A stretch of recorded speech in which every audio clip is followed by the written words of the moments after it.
Hi everybody, Rockin here. This is my first video. This is my first grow. I am going with the Northern Lights Auto Feminized. These seeds were, the germination process was started on December 31st. Today it is January 9th. So what you're looking at here is 9 days into the process from seed out of package.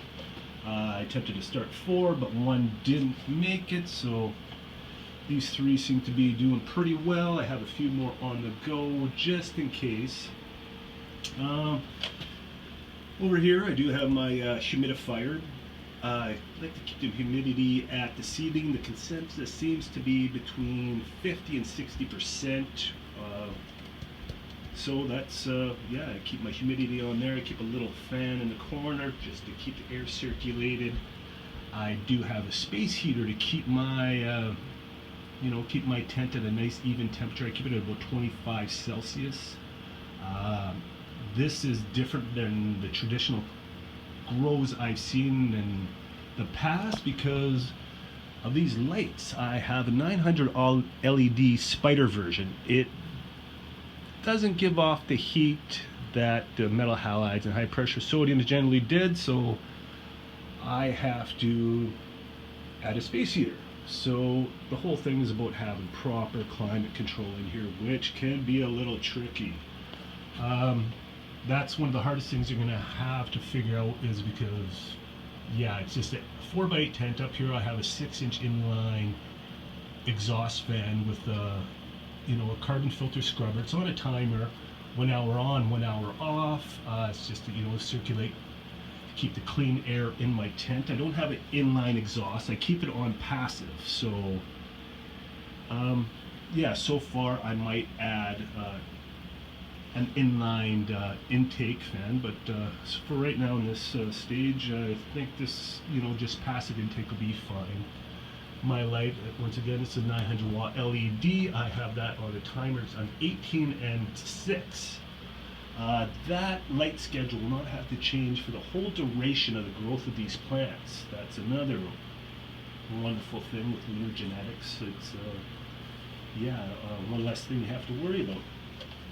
A couple things I keep in the side here. At one point I was making my own humidity domes, which in a pinch, if you're on a budget, something small and similar like this with some holes in the top, and you keep them, sprayed in there, they'll work in a pinch. pH meter, invaluable. It's basically, it's going to come down to your water. If you don't give it a good, I keep my pH consensus, once again, is, anywhere from 6.2 to 6.6, I find most people like to use. So yeah, that's where I keep it. Good pH meter. It's not something you want to cheap out on. You want to keep it good. Got my pH up, pH out, down, just in case the water needs to be adjusted. A couple little things. I got some hemp rope for when I do low stress testing. CalMag and some other nutrients. I haven't added anything yet. Today, day 9 in, I gave it my first pH water flush. I don't know if it was too soon, but yeah, we'll soon see in the next couple days if I was ahead of myself or not. Yeah, you cannot read enough watching the videos. One of the videos I particularly like, there's a fellow out there, his name is Seed to Stone. He does some great videos.